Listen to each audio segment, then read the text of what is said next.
I'm an alcoholic. My name's Gill. You hear me back there? I got this thing about being heard. First of all, I want to thank Rhonda and her committee believing in me, my recovery. And I want to thank Jim and Tom picking me up at the airport. I've been left at a couple airports before. He looked like an alcoholic, Tom, anyway. I knew it was him. Yeah. It's always hard to identify. So what are you going to be wearing, you know? And I used to have an AA hat, but I don't know where it is. Anyway, it's an honor. It's a privilege. Come share my strength, hope, and experience. When I turned 20 in AA in February, a friend of mine gave me a card, and on a card it says, "Isn't it amazing how far we get to go by only taking 12 steps?" And I thought about that today. You know, what the hell am I doing over here in the mountains of New York? But always nervous. I guess I don't have it down pat, but I don't do a lot of this, but every once in a while. Anyway, I usually start out with a story about an alcoholic who died sober and never made the rooms. Alcoholics Anonymous. What a shame. And he went up to heaven, up to AA heaven, and a man was waiting for him with a pad. And he called out the guy's name, and the guy said, "Yeah, here I am." The man looked on the pad, and he says, "Well, I guess you're supposed to be here." And the alcoholic says, "Well, what do you have up here anyway?" And the man said, "We have 3 denominations." He said, "I'm going to take you through the clouds, and if you like where if you fit in and belong, you can stay there." And so the man took him through the cloud. They opened up 2 big doors, and the alcoholic looked in, and there were people sitting on these hard pews reading a book. And the alcoholic says, "Who are they?" And the man said, "They're Protestants." He says, "No, they're not having no fun. I'm not going with them." And he walked through the clouds some more, opened up another big set of doors, a bunch of people inside kneeling down praying. The alcoholic said, "Who are they?" And the man said, "They're devout Catholics. They're praying to get here. They're already here. They don't know it." Go through the clouds again, and he said he didn't want to be with them. They're not having no fun either. The next big set of doors opened up. Cigarette smoke came out. He smelled some coffee brewing. He looked inside. Everyone was laughing, hugging one another. They had cell phones on. Some of them had gold. And he said, "This is more like it. Who are they?" The guy said, "We don't know." He said, "They started coming here 66 years ago." He said, "Every time we ask them how long they're staying, they give us this stuff just for today." Yeah. That loosens me up.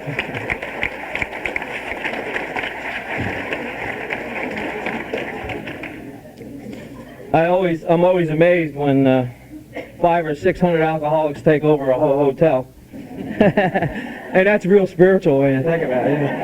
And if they're nice to us, we may not steal all their towels, right? But I usually start out backwards. Why not? At 10 years of sobriety, I'd lost everything. I lost my second wife for the second time. She couldn't take a joke. And I had a heating and cooling business in New Jersey, and the IRS were taking their money out of my account and my trucks because I owed them money.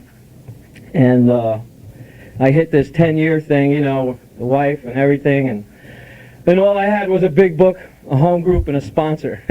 Somehow, at that time in my life, I knew that's all I needed. I knew I could start right from there and start all over again, and I did. And what happened was, I figured, well, as long as things weren't looking so good out here, I was going to go to California. So some alcoholics in New Jersey called up some alcoholics in California and said, "We're going to send you this guy Gill. He wants to check the place out." No, out to California I go, and there they were, and I just wanted to go to Venice Beach, where all the pretty girls were, and sit on my pity pot. And them alcoholics took me to like 3 meetings a day for the 10 days I was there. And in the course of that, I meet this redhead. Now, here you are, I already married a blonde, a brunette, now there's a redhead. And there she was, and they had one of these real fancy meetings like they have in California, where they have international coffees and teas on one table, and cheese and crackers and grapes and fruit. And I met her at the grape bowl, she was reaching for some, and she went, "Hello." There it was, AA boy met AA girl on the AA campus. And I didn't like the meetings, but I liked her. When I went back to Jersey, we got on this telephone thing. I had this telephone relationship for about a year, And when I realized my phone bill was far exceeding my rent, I decided to move to California. Anyway, I like that redhead, and I married her 5 years ago. And that's kind of like tells you how I got to California, to Denver, where I've been in Denver a month now, and how I got here. But let me back you up into New Jersey, where it all began for me. You know, I'm one of 6 kids. I'm not sure what kind of family I had, but I know my parents wouldn't make front page of Family Magazine. I know that. And but they were awesome anyway. And I grew up in a mixed neighborhood, and like I said, I was one of 6 kids. And back in the 50s, you know, I grew up in the 50s and 60s. I know it don't look like it. See, alcohol preserved my ass. I don't know about anybody else. I drank the good stuff. Anyway, you know, back in the 50s, our neighborhood, we were the first people in town, you know, in the neighborhood to have a TV. Actually, we had 2 TVs. One was for picture, one was for sound. And I used to bring my friends over to the house, and my father was one of these guys that kept the Christmas lights up all year round. First sign of an alcoholic, they tell me, you know. And so it's July, I'm bringing my friends over, and they're like, why did Dad got the Christmas lights on, you know. I said, I don't know, he likes Christmas. Anyway, you know, my parents were the kind of people that they let us stay in the basement, you know, have a few beers, smoke cigarettes. Their attitude was, at least we're not in the street. They would go home, these kids and friends would tell their parents, I like Gill's parents. They treat us good. They, you know, it's like, no wonder, we were the talk of the PTA. Anyway, I wasn't a jock when I was younger. You know, I was kind of like the last kid to get picked when they choosed up sides. You know, it was always this, okay, we'll take Gill. And so what I did was, in the 50s and 60s, I joined a gang. There were 2 gangs out by me. There weren't one. Wouldn't be no fun. There was the Dukes and the Lords. So I joined the Lords. See, now I'm on a spiritual path for all and don't even know it. I rolled my Lucky Strikes up in my sleeve. I slicked my hair back. Wore a leather jacket. I still do. And I joined this gang. In order to fit in and belong, you had to rob something. So my first addiction was stealing. Me and this little kid, we kind of like robbed this old guy who had a gas station, an old-fashioned gas station. He kept the guy busy. I emptied out the guy's cash register. We ran in the woods and we're counting up all this money, and all them guys thought we were cool. They said, wow, Gill, you're cool. You know, and it was just a way of fitting in and belonging. And before I knew it, I was out of high school. I go down to Jersey Shore, I meet the blonde. There she is. You know, we settled down, had 4 kids, and I was working for Exxon. Is Exxon out here? I'm working for this big oil company. I'm hanging out, you know, with all these supervisors and guys, and I got this on-the-road job with Exxon, and I'm settled down. I married that blonde, and, you know, alcoholics have a way of finding one another in big companies, and, you know, we would go to all the parties. We would do the extended lunches. And then I would wind up on the beach with the hippies in the 60s, getting loaded on the beach with the hippies, and I got 4 kids and a wife up in a cottage there off the shore in New Jersey. And that wife said, you know, what are you doing with them people? They're not your kind of people. I said, well, I get along with them. They had what I wanted, plenty to drink. And finally she got a little ticked off, and she said, you know, I'm not up to your drinking, and in fact, I don't think I love you no more. And she wanted out of the marriage. And there was a part of me that was sad.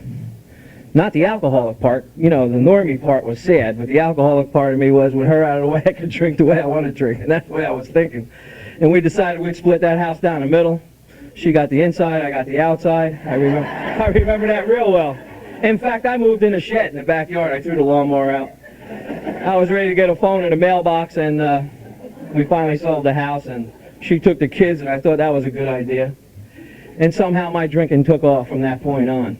There was something about my parents being married over 50 years through hard times and tough times. Somehow I felt I failed, you know, as a human being. And I really didn't know how to handle that. I had a lot of mixed feelings over this marriage coming apart. And my drinking took off. I remember coming home from work one day, a couple of my friends, and we peeked our head in one of these disco places. Late 60s, you know, and we opened up the door and boom, boom, boom, boom, the music's going, and I said, this is us. And I remember we took our paychecks and we went down to the store and we picked out some disco clothes. I got some yellow shoes, yellow pants, yellow flowered shirt. You know, I'm going to go do this disco scene. I missed out. I got married too early.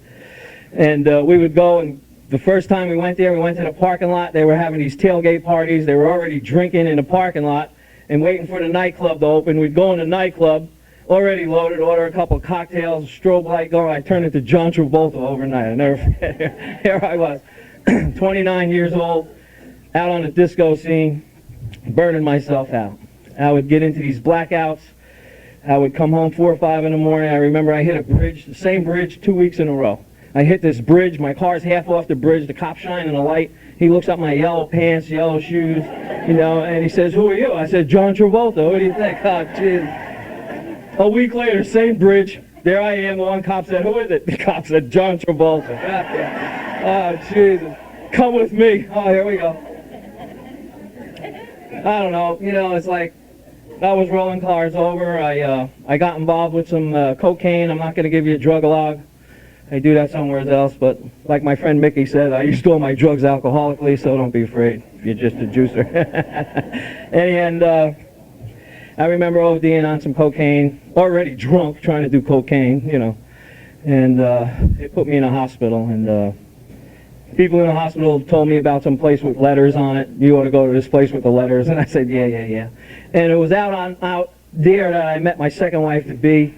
And went back to the nightclubs, and there she was. You know, here I am, 29 years old, 33-inch waist, long blonde hair. I was hot, man. I was hot to try.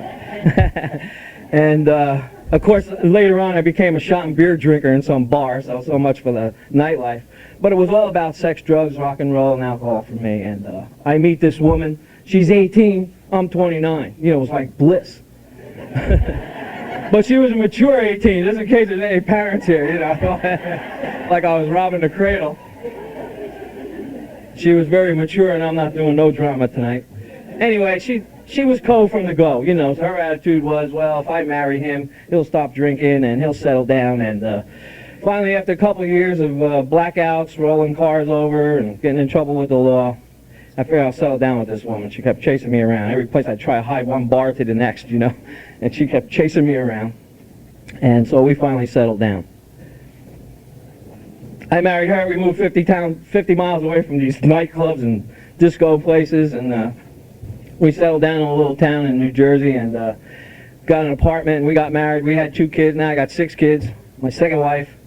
And I'm still drinking very heavy. In fact, in the building, friends of mine were cops. Yeah, I used to drink with them. You know, some people used to run from the law. I was running with them. These guys were nuts. They were all young cops. They liked to drink. They liked to party. But they really didn't know how to drink. You know, they had to go to work the next day. They would like, you guys don't know how to do it. Anyway, their wives were blaming me for what they were doing. And I would go out, get loaded, and because I put a furnace in the chief of police's house, you know, every time they pick me up, they'd call the chief, and the chief say, just take him home. You know, he didn't want to, like, you know, if I put a furnace in his house, you know, it wouldn't look good if they arrested me. So them guys were kind of like taking care of me, and finally the second wife called me on my alcoholism. She said, you drink every day, something's wrong. You do something about your drinking or I'm leaving. Whoa. You know, because one day I came home, there was bags packed in front of my doorway. I said, who's moving in? She said, no, who's moving out? You know, she became one of them smart-ass Al-Anons, you know. I kept finding pamphlets all over my fishing tackle box. I'm with the guys were popping beers, and in there's all pamphlets about alcoholism. I was like, oh, she was driving me crazy. There was one guy in the building, Arizona Bones. He was going through AA. And he had one of these Volkswagen vans, and he had all the bumper stickers, all the slogans on it. He didn't have to wash it or polish it. He had easy does it, you know, live and let live, you know, all the, you know, one day at a time. And it was like, I thought he was a Jesus freak, you know.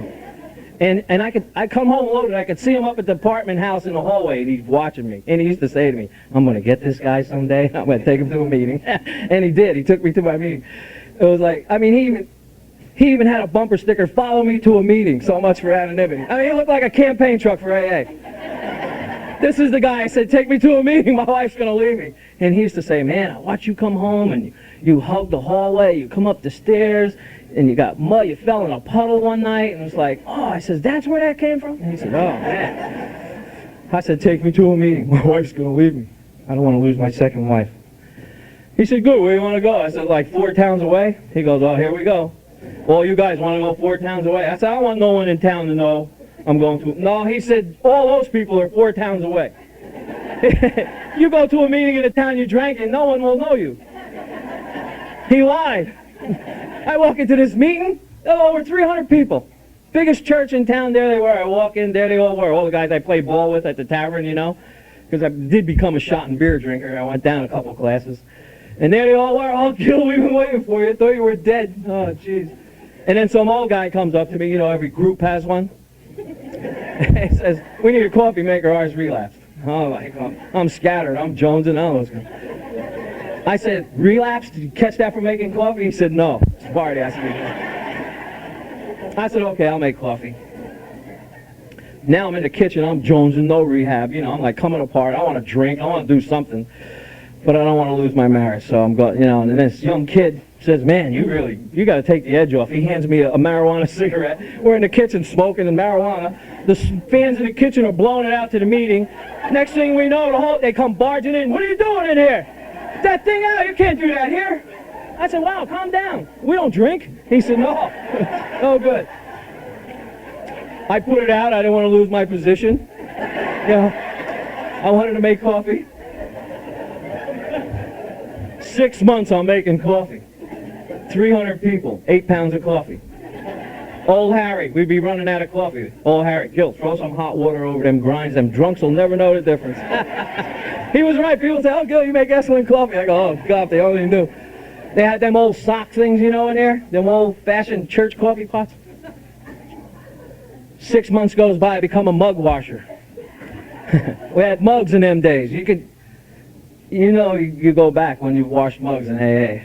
I mean, those people from that home group wore all these old mugs from their house, like Nathan's, you know, White Castle, all these things like collector's items, for Christ's sake. I had to wash 300 mugs. I hated it, but the old-timer said mug washers don't relapse, and they were right. I remember one time taking all the ashtrays home, metal ashtrays, took them home, threw them in the tub. I'm washing these yucky ashtrays with Brillo. My wife's like, when you were drinking, you did some crazy stuff, but this is like... Out in the backyard, I'm drying the ashtrays on a fence. My neighbor's like, oh, you really, you ought to drink, he said. What the hell are you doing? I said, oh, it's for the church. I'm doing a little thing, you know. I spray painted him, brought him back to the meeting, and every time someone put a cigarette butt out, I went, oh, all that damn work. A year went by. I didn't do no steps. I didn't read no book. I stayed sober a year. I had to cleaning ashtrays, you know, the old ABCs. Ashtrays, brooms, and chairs, you know. I came into AA when it was old-fashioned. In a lot of places I've been, they don't know what that means. But I know this is old-fashioned AA around here because I can tell by the people, I can tell by their philosophy and their belief system that there's a lot of old-fashioned AA, and it's good to see it exists. And California is a tough road. You know, not that the book reads any different, but the philosophies of alcoholics from place to place differ. Anyhow, yeah, I'm in this group, you know, and they send this guy Charlie in there. I'm still in the kitchen. He's got a tie on. He looked real nice. I said, what's up with you? And he said, they sent me in the kitchen with you. I relapsed. I said, were you making coffee? You know, I thought you was guy. No, he says, his son got hit, riding his bike, his son got hit by a car and he wasn't sure if the kid was going to live or die. And he said, I went to the bar and I had a drink and I blew 7 years of sobriety. Actually had a couple of drinks. I was like, whoa. I looked in his eye and I said, oh, man. You see, I came into AA to get my wife off my back. You know, of course, 3 years sober, she left, so it worked. But I mean, you know, I took a look at this guy and I was like, I better start taking this thing a little serious. And what happened was, the wife's going to Al-Anon. They throw her out the back door, said, you know, you're an alcoholic, you gotta go. So now she's coming to the meeting. What are you doing here? She said, I got a problem too. I said, well, that's nice, but this is my meeting. I was territorial like my goldfish, you know. I'm showing her where the other meetings are. I like this one, she says. Like, oh, Jesus. They tell her, join this group, get a sponsor, and clean house. She did. I was the first one to go. There you go. Another wife. I don't love you no more. A year she's at the meeting. I don't love you no more. I said, wait a minute. I stopped drinking. What's going on? And so I thought I'd be her confidant right away because I heard it at a meeting. And I said, you can't make no major decisions for a year. She wasn't listening. I'm hurting. I'm like, she's really serious about this. And I'm sleeping on the couch. We're getting a babysitter. She's off to meetings. I'm off to meetings. I don't know where the hell to go. I don't know which meeting to go to. I'm peeking in the window, see if she's there. We'll wind up at the same meeting. I don't know what to share. I don't know what to say. I don't know what to do. She starts going to recovery dances with guys I know. Next thing you know, I'm following her around. I'm tapping the phone. I'm doing this open heart surgery on myself. Actually, they call that stalking. Go to jail if you do that today. I was really hurting. There was, you know, she would say to me from time to time, did you find a place yet? You know, and I was really, you know, I don't remember coming off alcohol, feeling what I was feeling at 1.5 years of sobriety. I was hurting so bad, I didn't know what the hell to do. My sponsor says, you stay in a marriage 1 year, if it don't change, get out. Toughest year of my life. I'm hurting so bad, I don't know what to do. I couldn't imagine life sober without my family. You know, she wanted me to move out, you know, like, you know, I don't know, you know, there's that syndrome that couples fall into in recovery, and I've seen it lots of times, you know. Well, hell, we didn't know who the hell we were when we were drinking, you know, let alone now we're sober, who are we, you know. And I don't know, I just couldn't take it no more. Finally, I'd lost about 40 pounds, and I got an ulcer attack. I wound up in a hospital, and I said, God, all I did was stop drinking. What the hell's going on? And the doctors told me I had some ulcer. You must be going through some stress or something. Yeah, stress. And I finally moved out. I said, the hell with her. I can't take it no more. I took my big book, my binky, my blanket. I left. And I'm leaving. I moved the town away. One more time, I didn't want to be too far away from my kids. I became a separated parent again, only this time sober. I moved the town away in a little 4x4 room, and I'm in there and I'm hurting like hell. I'm the most uncomfortable person in the rooms. I don't want to live, I don't want to drink. I don't know what the hell I wanted to do. I came into an emptiness that I couldn't believe, and I moved in this little place, and it was next to a cemetery. I would come home from a meeting, and then I would just yell and scream over somebody's grave. I don't even know who the hell was there. I mean, they couldn't hear me. And it was my way of venting, and I said, dear God, what's going on? You know, why can't I have my family back, you know? And I remember picking up the big book around 99 and 100, and in there it says, let no man or woman say he or she cannot stay sober with or without their family. Whoa. And I saw that, and I said, I can go with this. And I was hurting.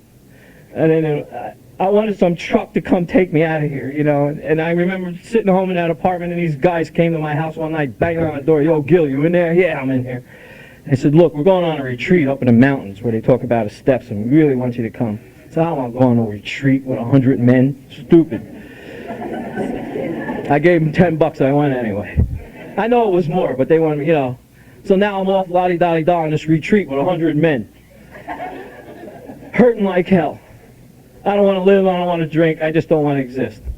And now a year went by, and who's on this retreat? The wife's new live-in boyfriend. Oh, God. My higher power don't have a sense of humor? Oh, yes, he does. I gotta, you know, hold hands with this guy, say a Lord's Prayer, take a shower with him, you know, hey, you want to borrow my shampoo? You know, like I want to spiritually murder his ass, you know. And he's telling me it's going to get better. I'm like, already is better, you know. The retreat master, Father Ken, you know, we got one of them junky alcoholic priests, you know, the drunk monk they call. 7 years sober, he's doing a retreat Friday night. He's got to qualify, you know. The old timers call it qualify, you know. And he was nuts. I fell in love with this guy. He would go out and get loaded, and then they'd bring him to the steps of the church, you know. And then the nuns would come out of the convent and then drag his ass in the rectory. They ain't even supposed to be there. They were like codependent nuns. And, you know, they were trying to save the church's name, you know. And then he would get together with his dad, and his brother was a state trooper. And in them days, the state troopers used to take their motorcycles home. Kenny would get drunk. His father and his brother would pass out, get his brother's uniform on, go pull people over in the middle of the night. The cops would lock his ass up. Monsignor had to come out and bail him out. He's telling the cops he's a priest. They didn't believe him. The archdiocese didn't know what to do with this guy. He said, you give recovery retreats, you know. He was my kind of priest. He spit, cursed, told dirty jokes, gave mass on Sunday. I thought I caught him one day at mass. I said, what's in that bottle? He said, Gill, it's just grape juice. Take it easy. I said, oh, did they know that? He said, some of them do, some of them don't. I said, oh my God. He was my kind of guy. Walking through the garden with him on a Saturday. 3 years sober, hurting like hell. He took one look at my sorry ass, so he says, Gill, what's going on with you? And I just told him what I just told you about the wife's ex-boyfriend, all this stuff. I said, you know what, Kenny, where the hell's the spiritual side of this program? He said, Gill, there's no spiritual side of no program. He said, the whole program's spiritual. I said, it is? He said, yeah. Maybe I can help you out. He said, what step you on? I said, I don't know. Pick one out. Well, 17 years ago, he threw this cliche at me. He broke the first 3 steps down. And that's really what it is, and I didn't know it. And he said, you know what, Gill, the first step is you can't. Second step is he can. And the third step is why don't you let him. I was like, whoa. I couldn't believe it. I thought I had something the big book didn't tell everybody. You know, I'm coming back from this retreat. I'm on this pink cloud. I'm all pumped up. I'm singing it like a song. I can, he can, I'm going to let him. I'm heading for my home group like Horseshack. I got my hand. Oh, call on me, you know. I'm like, you know, and he can't, I'm going to let him. And one of the old timers goes, yo, Gill, can I see you in the back of the room? Every group has one. I didn't mess with them because I figured them old timers had the secret to content sobriety. And if you hung out with them long enough, you didn't have to go through all that stuff. You know, they were going to give it to you right where it's at, you know. Someone said that yesterday. And he says to me, where'd you get that crap? Well, I said, yeah, I said, up on retreat. He said, that's the 3 pertinent ideas. You're an alcoholic in recovery. You can't manage your own life. No human power is going to do it for you. He said, but God could and would if he was sought. I said, oh, God, I'm floored. 3.5 years sober. Do you think I never heard it before? I guess I wasn't paying attention. You know, you have to keep things on a Cheerios, cornflakes level for me. I'm slow. I'm still slow today. Oh, man. I go to my sponsor, and I said, you know what, I was on a retreat. And he said, yeah, you had Kenny, huh? Yeah. See, he liked Kenny, but only on Sunday you can call him Father Ken. So we called him Kenny. He liked it. And I said, yeah, Kenny throws this thing. I can, he can, I'm going to let him. He said, oh, yeah. He said, Gill, that's old hat. I said, well, I don't know. I said, well, what am I going to let him do if I let him? My sponsor, I thought you'd never ask. 3.5 years sober, no 4-step. That was my time frame. I don't know what yours is or was. That was my time frame, you know. And it's like I had this plan how I was going to stay sober, you know. And in California, they tell the newcomers, if you got a plan on how you're going to stay sober, tell someone. You know, I didn't tell nobody, you know. Oh, man. I said, what am I going to let him do if I let him? This man was awesome. This sponsor, my first sponsor, was awesome. He was the kind of guy, he didn't want me to walk in front of him. He didn't want me to walk in back of him, just alongside of him. He didn't tell me what to do. He showed me what to do. He showed me by the life he lived that set an example for me. And he didn't press things on me, but there did come a time, and I knew if I didn't do a 4-step, I was going to put a rope around my neck, or drink, or do something crazy. And he knew me. This guy, he knew me. He grew up in an orphanage. And he said to me, Gill, you grew up with a punishing God, didn't you? I said, yeah. I said, I hung around with these Catholic boys all my life. I believed what they believed in. Every time we stole money from the gas station, we bought bikes, gloves, and everything. Someone stole all that stuff on us. You know, anything ill-gotten brings an ill return. Big lesson there. And I was like, that God's getting even with us. You know, I would fall down, get hurt, scrape my knee. First thing I thought, this God's getting even. You know, he's after me because of those things we did. And he was so calm. I remember we went to my house, and we did a 3rd step together. And, you know, he did one too, because he was working with me. He needed it. And he said, you know what, Gill, I knew you grew up with a punishing God. You know, that God you grew up with, I don't know where you have him. He said some pedestal, wherever you have him. You know what, take that God down. Put a God you'd like to put up there. Go through the steps of Alcoholics Anonymous. See if you can get to know him. I was like, whoa, I like that. You know, and then that thing came to me. God couldn't would if he was sought. You know, may you find him now. You know, it's like, that stuff's powerful. And that was my, may you find him now, you know. He said, you know what? This guy was awesome. He knew me. And he personally prepared me for what's outlined in the big book. He wanted me to get some crap out of the way. And so this is what he told me to do. He said, you know what, Gill, I want you to go all the way back to your childhood, as far back as you can remember.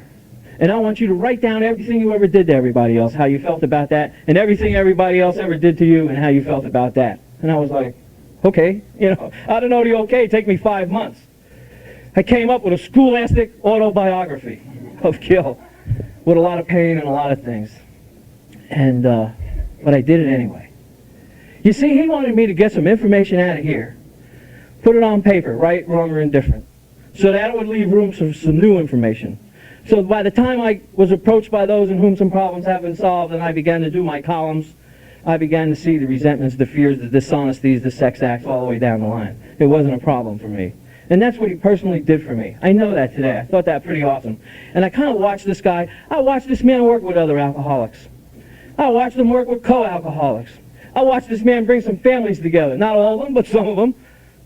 And I thought that's pretty awesome. There was something about him I liked. And it was the way he handled people. He was one of them guys that would take the worst person. You know, every group has one.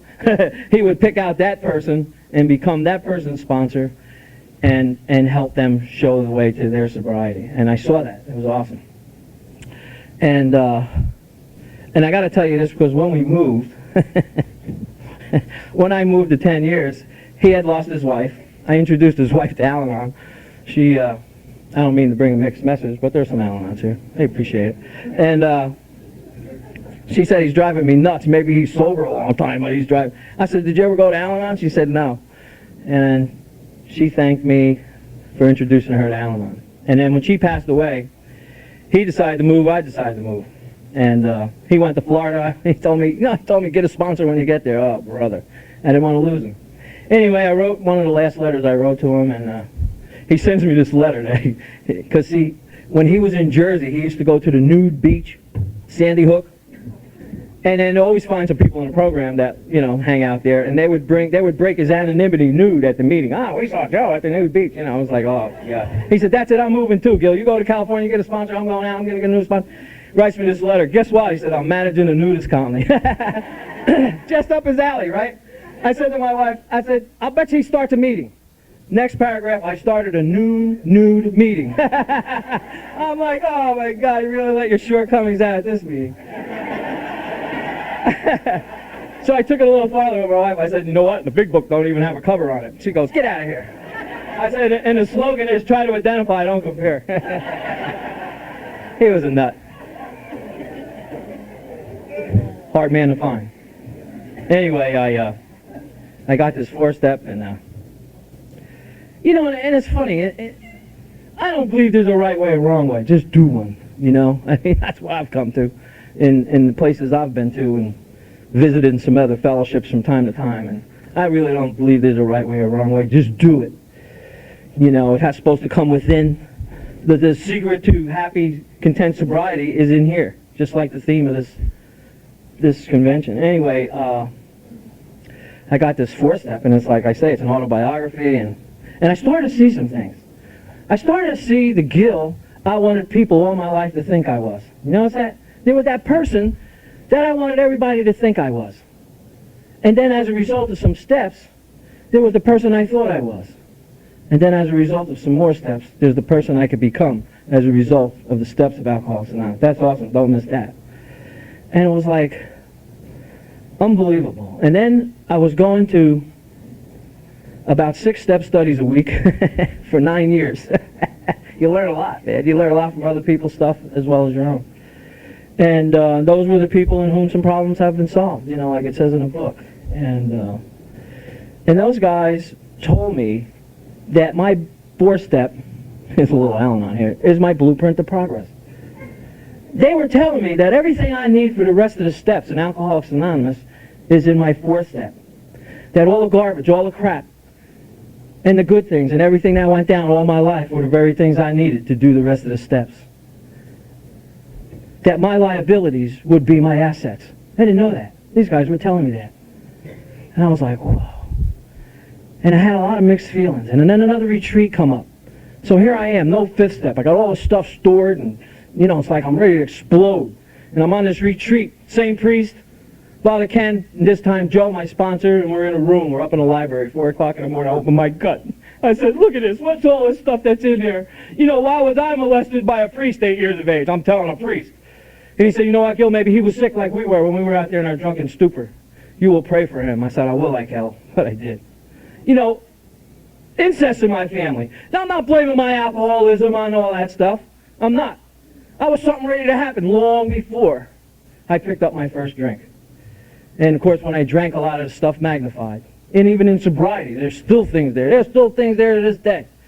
And I'm opening my gut. I'm telling these guys, and I'm like, oh, God, what if they tell people at the meetings? So my trust factor was, when they came back at me, they were saying, Gill, all that stuff happened to us too. I was like, what? Yeah. And I said, oh, God. They tell on me, I'll tell on them. That's the way I was thinking. And there was something about that fifth step. You know, I go one more time out of this retreat back to the home group. Ooh, ooh, you know, I'm like, I felt like I was a guru. I did a fifth step. You know, I'm telling all the old timers, oh man, do it. Yeah, keep coming back. They wouldn't give me no slack. You know, they wouldn't praise you for nothing, you know. But deep inside, they knew it was good. And there was something about that fifth step where it says, you know, alcohol but a symptom of the alcoholic's problem. For me, that's true. Good symptom that it is, was, and still is, you know. But I had difficulties long before I picked up my first substance. If I came from the perfect family, I was something ready to happen. I was going to be something, whatever. I know that today. I know that was, you know, I know that from the day I got caught with my hand in a cookie jar, you know. I knew the whole thing, and the survival skills, and all the misinformation growing up in a household with sisters and brothers, and, you know, I'm adopted, you came from here, the stork brought you here, you know, it's like all this stuff, you know, all this misinformation kicked around in my head for a lot of years. And I really believe that a lot of that stuff were the symptoms and causes and reasons why I drank. When the joy of drinking went away, the obsession and the compulsion set in, it came a time in my life I could not stop drinking. I could not stop drinking, and I really believe where a lot of that stemmed from. There was things in my life I didn't tell my wives. I didn't tell nobody about being molested and all this stuff. Stuffed all those feelings and emotions for a lot of years. And they governed my belief system, my behavior. Before I drank, when I drank, and when I got sober. I don't know about anybody else. This is my story. I didn't come here to tell you how to get sober or why you should be sober. All I'm telling you is my story, what works for me. And it came a time that fifth step kind of like set me free. I kind of realized, oh, that's what it is. You know, untreated alcoholism is what it was at that point in time. I finished the fifth step. I still had untreated alcoholism. I saw that sixth and seventh step. I said, what in order? I'm not going through with them. I went on to make my amends, still carrying the same behaviors and attitudes and beliefs I was born with. And it didn't work. It backlashed. Again, those guys said that fourth step was my blueprint to progress. Because at 8 years sober, I crawled to a guy. And I said, you know what? If I don't work on my defects, I'm going to drink. And he said, oh, you got that right. And he said, you know what, Gill? If you go back to your fourth step, you see now the Denver group does this. They have columns of your 4 columns and then extensions on columns, and these columns bring you all the way up through your character defects. I mean, as confusing as it is, I didn't know it at the time, but when I moved to California, I saw some of the extensions of the Denver group. And it's okay. Like I said, there's no right way, wrong way. That's what they believe in. That's their philosophy. But these old guys were right. I would go back to some old attitudes, some old beliefs, some old behaviors. I would pick out some glaring defects. Them guys made me almost get a pad, pen, and dictionary. And if you're a newcomer, check this out. You get a pen, pad, and a dictionary, and you look up the words, the $5 words of the steps. Powerlessness, what is it? I didn't know what it meant. I had an idea. Unmanageability, sanity, insanity, there's a difference. You know, will, what's a will, what's moral, what's an inventory, whose will, why, you know, I looked up all them $5 words with these guys, and I got a little perspective. I knew where I came from as a child, a young man, a grown-up alcoholic, all the way into sobriety, a grown-up. I knew where I came from, I wasn't sure where I had to go. Although it's outlined, but like I say, if you don't keep things on a Cheerios cornflakes level, for me, I'm going to miss it. And, excuse me. And they were telling me that, you know what, out of your attitudes and behaviors and your old beliefs and things you've done to others, you'll find some defects. Because you can't fix something you can't spot. That's what they told me.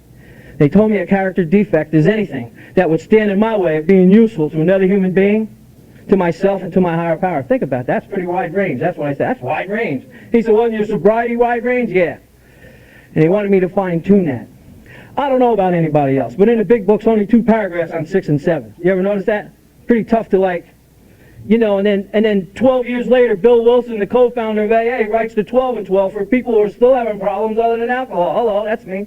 You know, there I was. You know, them first 100 alcoholics and the ones that came, they were nuts. They were going crazy. 12 years old, the program, they were going nuts. Groups were breaking up, they're fighting and arguing, and Bill Wilson felt the need to write the 12 and 12 in the steps and traditions in their long. And I went to a 12 and 12 study. And if you read the 6th step, it says this is the step that separates the men from the boys. Or the girls from the women. It's 2000. I'm not leaving no one out. You know. That Bill Wilson writes and believes that it was his character defects that ambushed him into alcoholism in the first place. I believe it. I'm not sure if I want what the first 100 alcoholics had, God bless them. Maybe I want what some other people have. I got into some extensive step work. They highlighted some of my 4-step because in there was my 6-step list, my defects, the glaring ones, and in there were some people I had harmed. 2 lists. These guys told me you're going to make a 6-step list and an 8-step list. Boom. My recovery got on its way. You know, I saw a list where there's 100 known character defects to a human being with negative feelings and emotions. 100. Actually, there are more. I don't want to scare you. I don't want to scare me. See, I only saw 30, you know. You guys got the other 70. You know, it happens. When your 70 generates my 30, program says, I got to look at me, not you, because what I see in you, I have myself. In New Jersey, we say, you spot it, you got it. You know, it's like, so if you see a jerk at a meeting, and the behavior the jerk has is only because for me, I can familiarize myself because I was once about that. And you know what? I don't want to be about that no more. There are 2 kinds of people in AA anyway. People that are working the steps and people who haven't worked them yet. That's it. Now, the ones that are working the steps are practicing patience and tolerance on the people that haven't yet. The people that haven't yet are taking the inventories of the people that worked it. See? It's been my experience. So anyway, I got this 6-step list, you know, and these guys said, well, you know what, Gill? Here's a column. Now you take another column, 6 column, whatever column you want it to be. Defects. Yeah. List those defects. Where I used to be a thief, now I'm honest. You know, and then he says, you know, and then we're going to put opposites of your defects. Oh, cool. You know, so of course the thief, I was honest. You know, where I hated someone, I became loving. You know, all the way down the line. And then he made me look up at the definitions. Again, I didn't put that dictionary pad and pen away. I looked up the opposites of my defects, and I said, wow, it's amazing. Now what do? He said, try practice being that opposite. Whoa! I was like floored by this. I said, what? Yeah. Oh my God.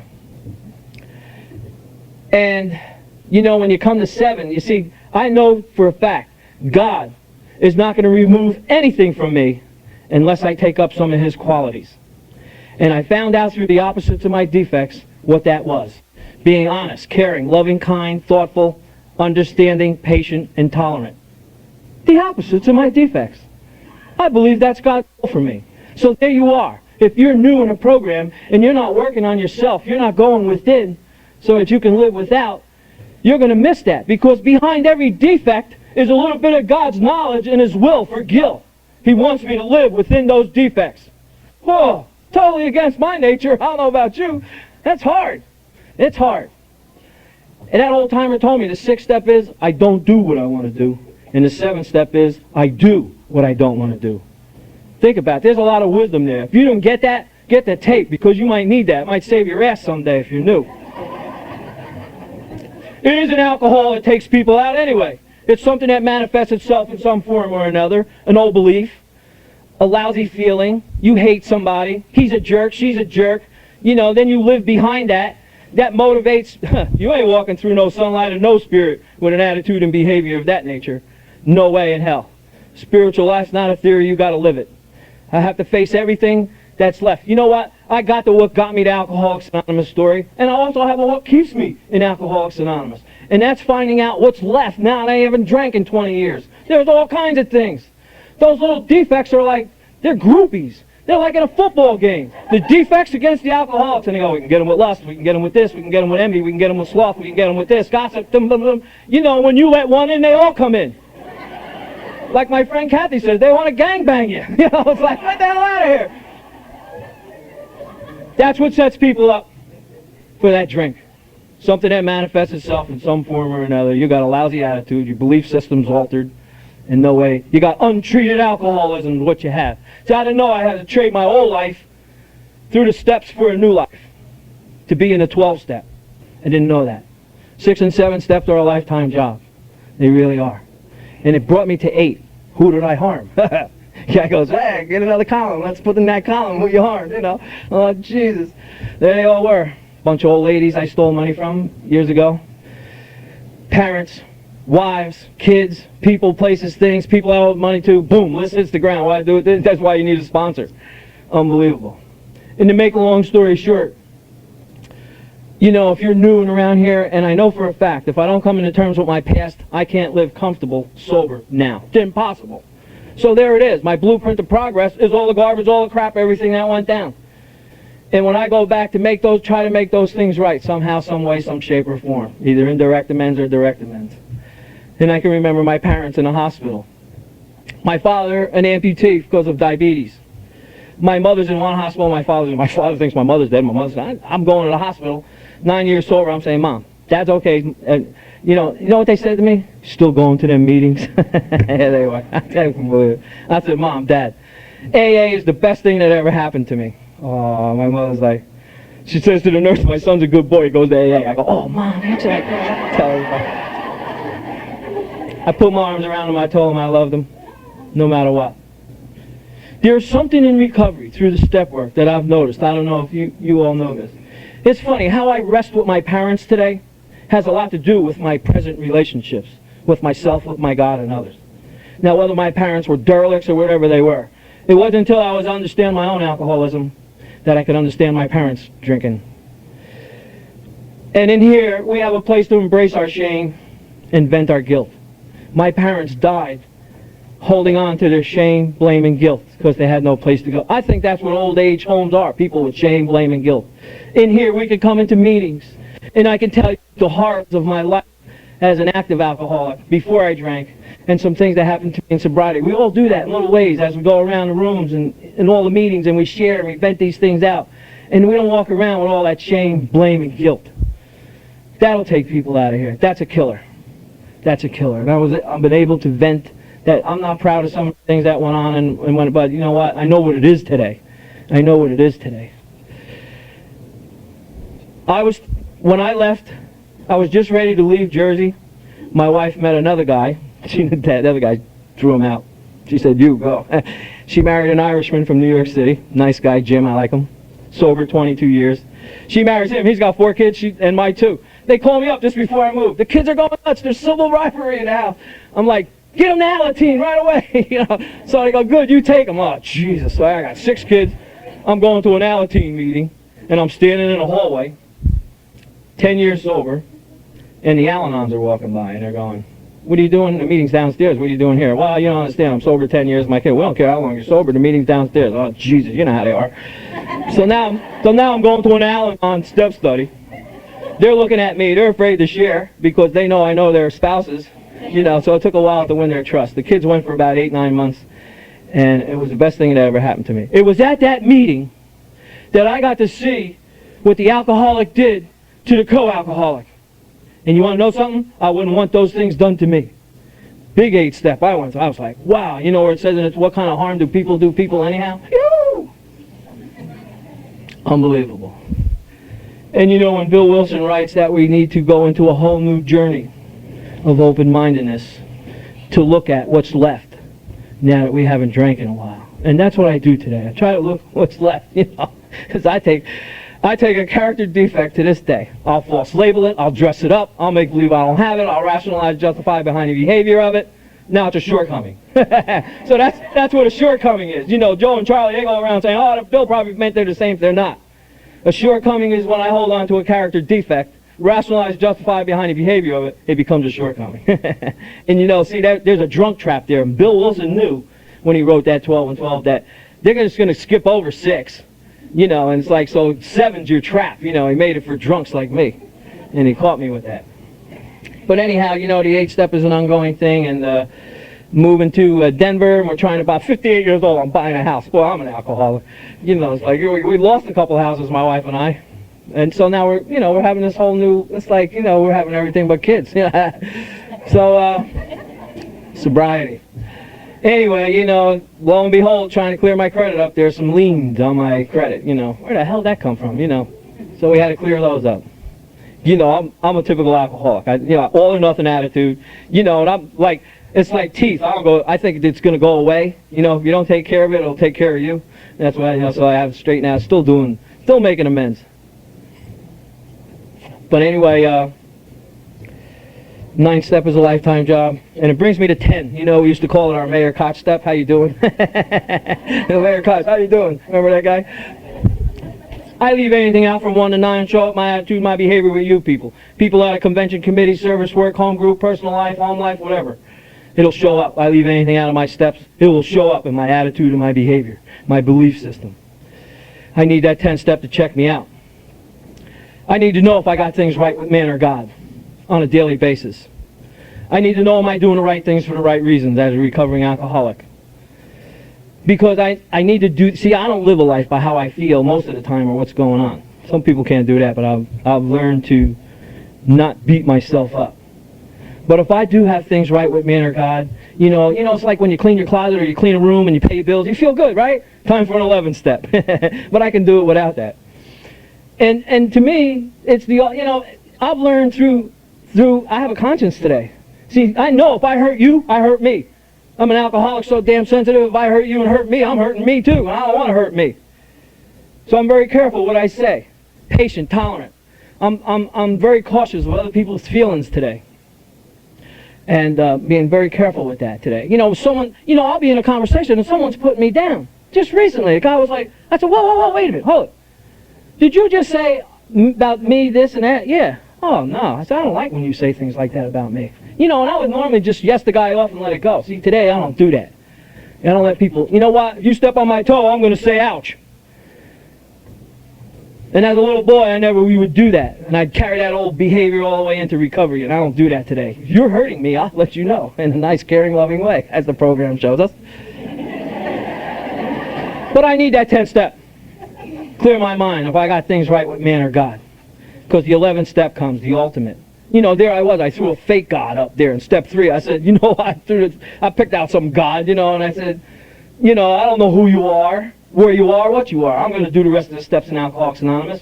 Only if I need you, then I'll call on you. See, I didn't know about the 11th step.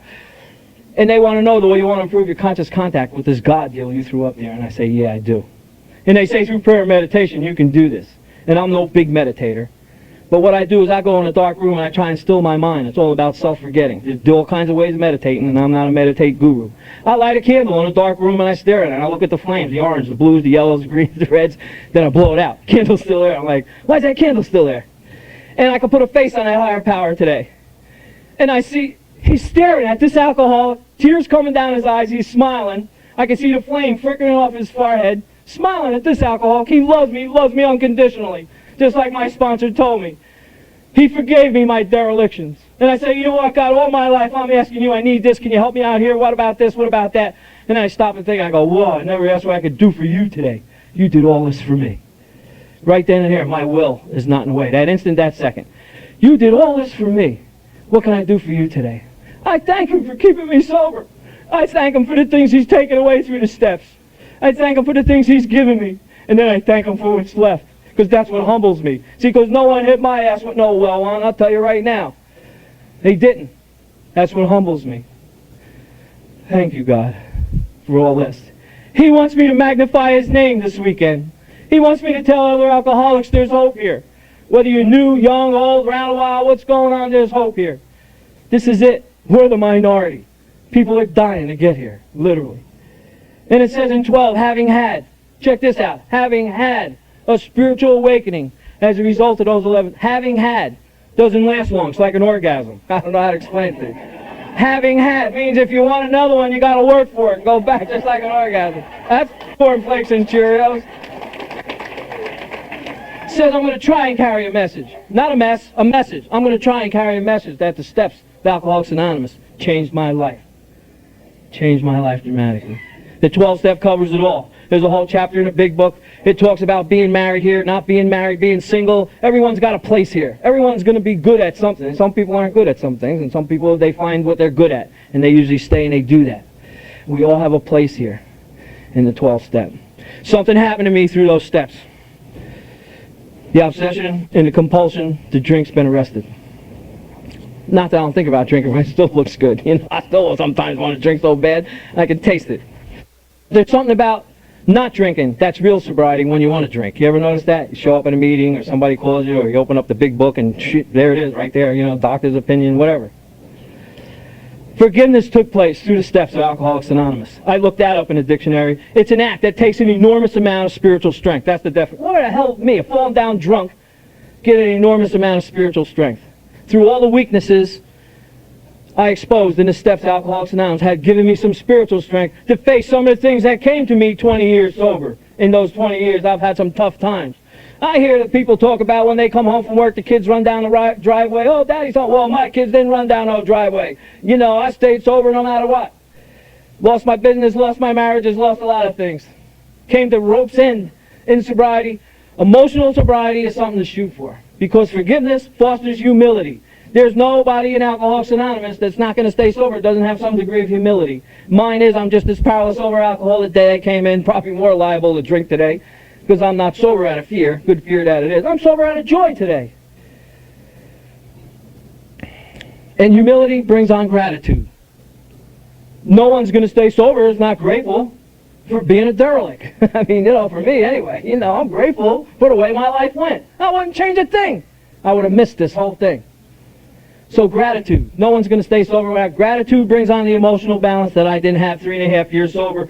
I wanted to commit suicide. I told my sponsor I want to die. He said, why would you kill somebody you don't know? That's what I thought about it. I'm glad I didn't.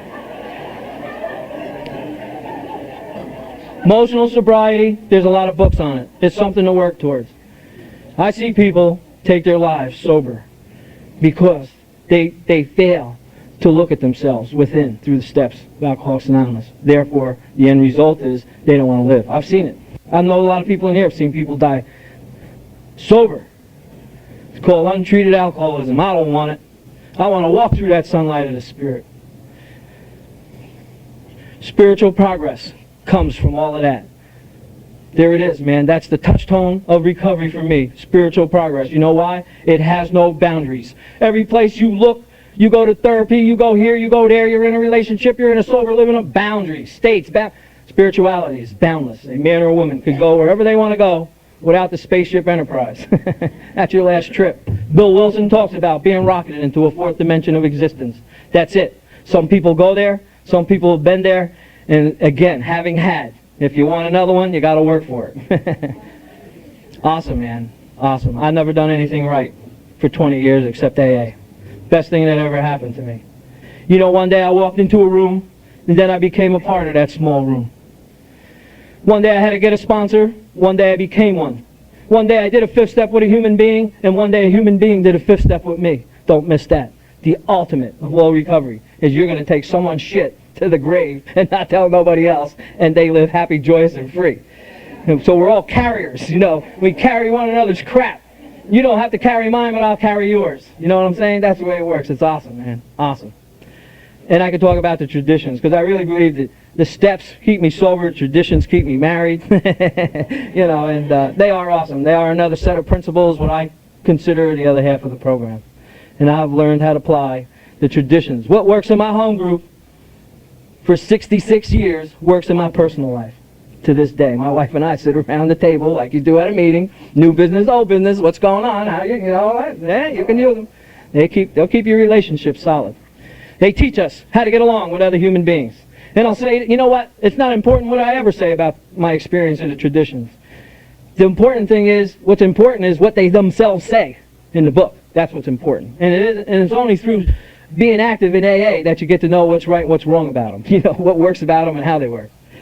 There are people on the outside wondering, who's the boss of AA? Boy, there's no boss over there. It's impossible. You got conventions all over the world. A loving God, as he may express himself through our group conscience. I take that into my personal life. So there are a lot of inquisitive people. I mean, you know, if you see 12 and 12 hanging in a post office, you'll know where it came from, you know.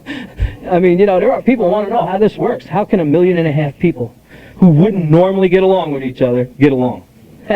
Those were carrying each other's shit to the grave. That's what. And they don't know it. Anyway, I want to welcome the newcomers, Alcoholics Anonymous, this weekend. You know, go to the meetings, go to the workshops, hug your speakers. Not that I look for us. I want to thank the convention committee for having me. I'm an alcoholic and my name is Gill. Thank you. I love you.